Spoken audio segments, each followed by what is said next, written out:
everyone, I'm Donna Stellhorn, your practical astrologer, here to talk to you about the new moon on August 18, 2020. This is for Capricorn or Capricorn rising, and let's just jump right in.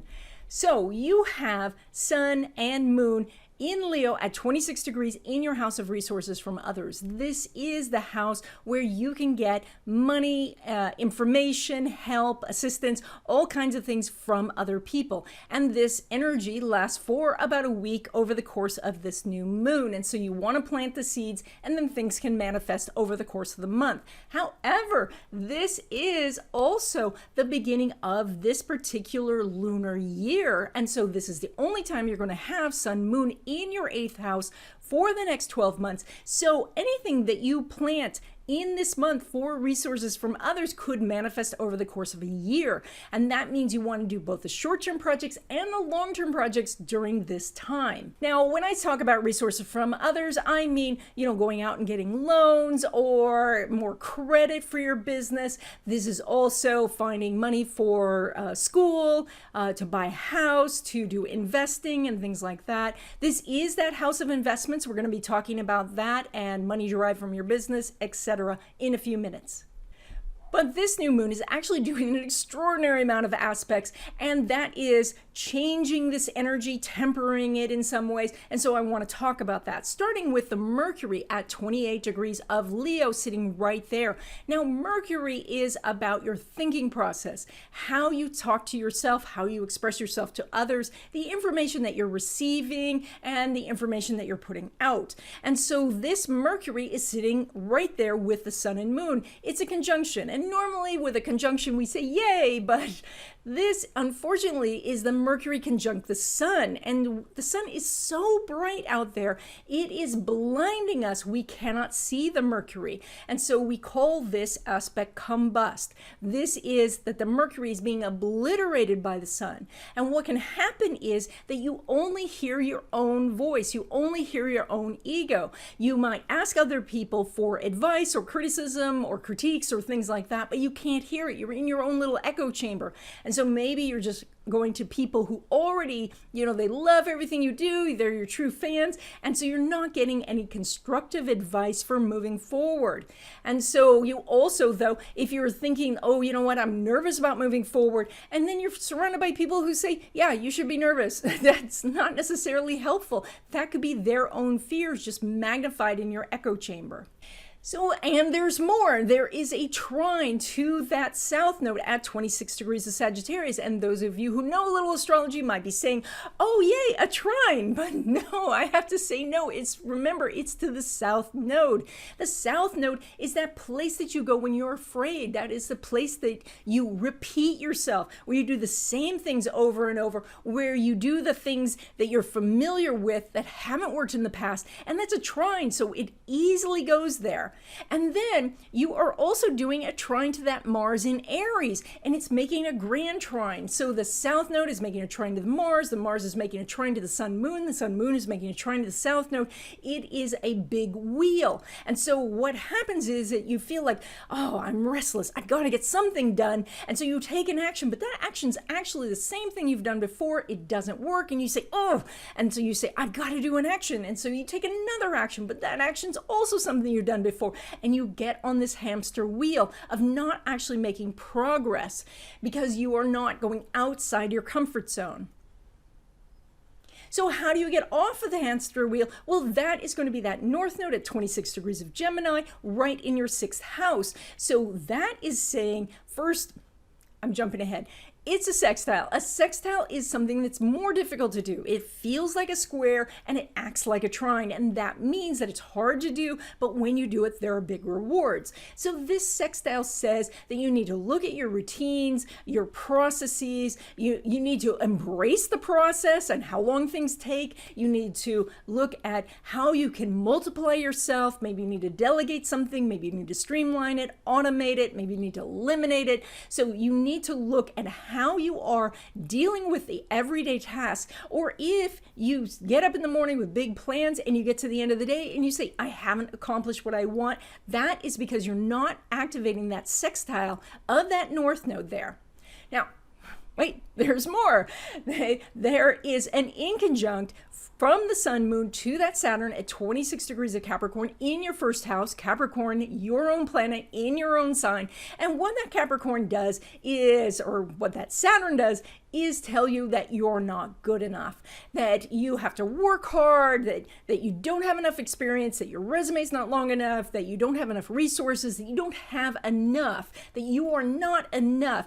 That Saturn says that to you so that you will work harder, so that you will do more, and so you can achieve things. But while you're in it, it doesn't feel great. And it's making an inconjunct to that sun moon, and an inconjunct already doesn't feel great. An inconjunct is trying to take two things that are very divergent and try to get them to play together. It's like having, salmon and ice cream on the same plate, and they start to run together, and it just gets gross. You want to have some sort of separation, but you can't because they're an aspect now. But there's more. There's a hidden treasure here. There are two sesquines in a configuration with that Saturn, Sun, Moon inconjunct. Now, I don't usually talk about sesquines because it's a minor aspect and minor aspects are hard to use. But if it's in a configuration, then it becomes part of the whole process. Then it's usable energy, and it becomes here a hidden treasure. So what's a sesquine? A sesquine is a 105 aspect that is kind of like a square and a trine together. So it is like when you're trying to do something, but you have really ineffective tools to do it. And so I give the example of if you're making dinner and you have to slice a tomato, but your knife is really, really dull.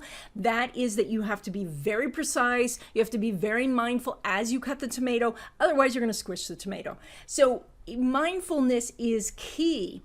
So where is the hidden treasure? Where are the sesquines? Well, the Saturn is making a sesquine to Uranus, and then Uranus is making a sesquine to the Sun Moon, and then the Sun Moon is making the inconjunct to Saturn, and that's your configuration. So you have a point of shyness, a point of reserve, a point of fear, and you have a hidden treasure. So let's go over those. First, of course, that Saturn, that is that point of reserve. Being in the first house, it is about having ambition but having no confidence. It is about feeling not good enough, not confident enough, trying to stay in the background.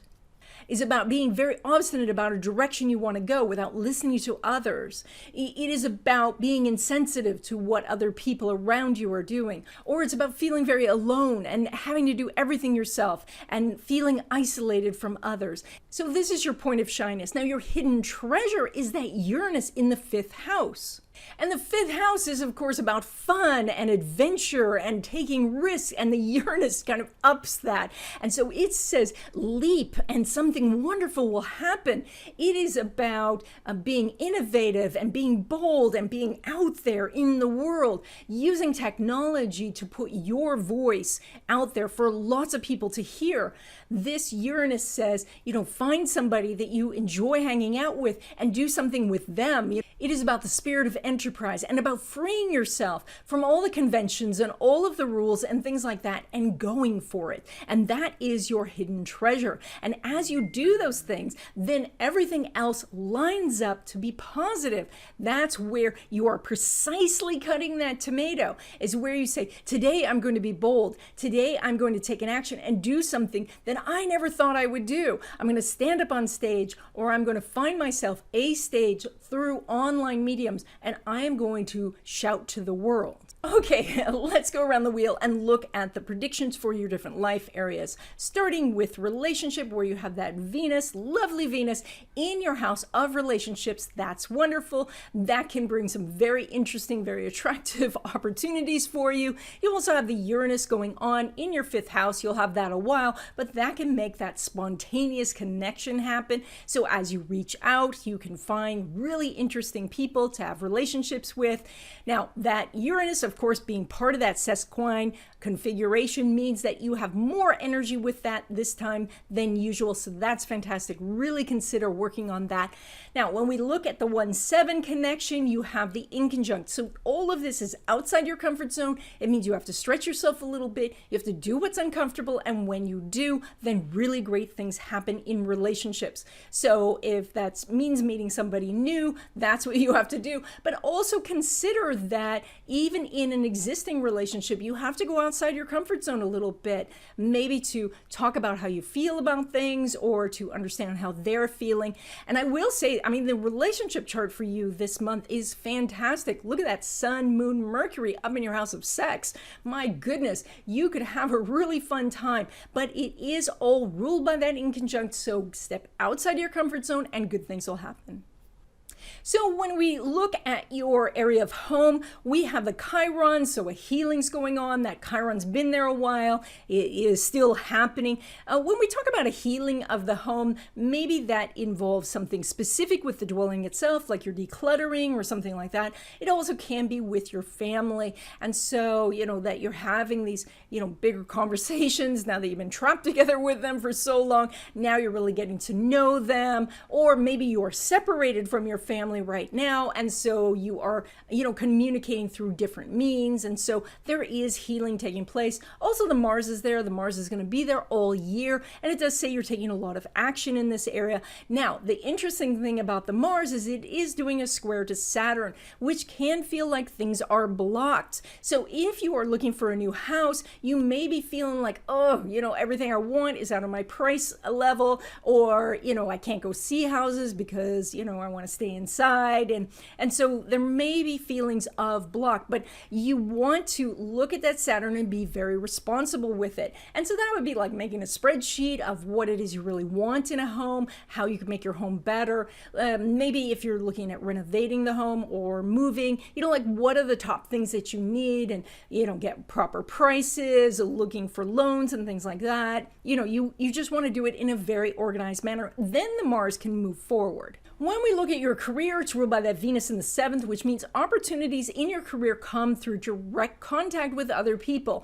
That means that you could be reaching out to people on LinkedIn, like former colleagues who have moved on to other jobs, and maybe they have an opening, hiring managers, headhunters, people like that, and the Venus says that the conversation could go pretty well, that you could find some connections and get things moving in that area. It also does say that when you have those one-on-one conversations in your current job, things go well too. And that is, talking to your boss, and especially talking to colleagues, your peers, your equals, then you can really have some collaboration happening. But if you are looking to change jobs right now, you aren't doing an aspect between Venus and Saturn. And so there is a little bit of a disconnect. What I would expect is that you could put your resume out there, but you may not hear much. And that is because this energy hasn't lined up. But you certainly still want to put your resume out there because this energy will line up in the future. And so then you could send a note and say, hey, a week ago I sent you this, and see if the energy has lined up at that point. So you're just waiting for these things to kind of coalesce right now, because right now these two planets aren't speaking to each other. When it comes to your money, you are pulling money from that Uranus, your hidden treasure planet, in your 5th house of risk-taking. So this is, remember those sesquines and the knife and being very precise. So this is really about maybe sitting back and meditating a little bit on all of the different ways that you can make money. What are the creative ways? And then going out on YouTube and seeing who's already doing that and how they do it. Somebody's out there who has just laid out all of the steps that you need to do to make that happen. Now remember, of course, with the sesquine energy, you have to be very careful and very precise. This isn't about, being a cowboy and just running out there, but money can come in though as you take chances because of that Uranus. Now, you have an absolutely stellar house for passive income sources, making money through a family business, your own business, or getting money from royalties, or, having Google pay you, and things like that. It's Sun, Moon, Mercury. Fabulous house, and we have a lovely sesquine between the Uranus and the Sun, and so you can make the And so you can make money. This is an indication that it's possible to make more money than usual. And I say possible with a really big P on there because it is a sesquine. A minor aspect does take a lot of thought and consideration. This is something that you can't just say, oh, you know what? It's totally passive and I don't have to do anything. Unfortunately, there's really no true passive income out there. I can't even think of one. Even your stocks and all of that, your 401k should be monitored at some point. So it is very much about being precise and looking at, like what are the little adjustments that I can make to make more money. Maybe it is eliminating some of the costs that you have.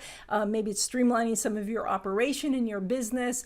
Maybe it is, changing your brokerage house to say, you guys are charging me too much money, or just saying that and seeing if they charge you less. When it comes to money derived from career, it is ruled by that Pluto and co-ruled by that Mars. And so it does show you're probably working at home, or you might do something around homes or things like that.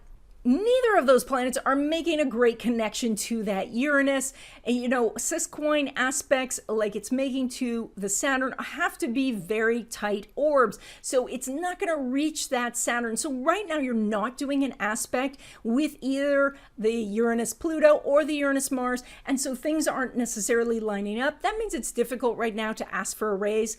With Venus in the 7th house ruling your career, you are getting some accolades from people, but that's not necessarily translating into more money right now.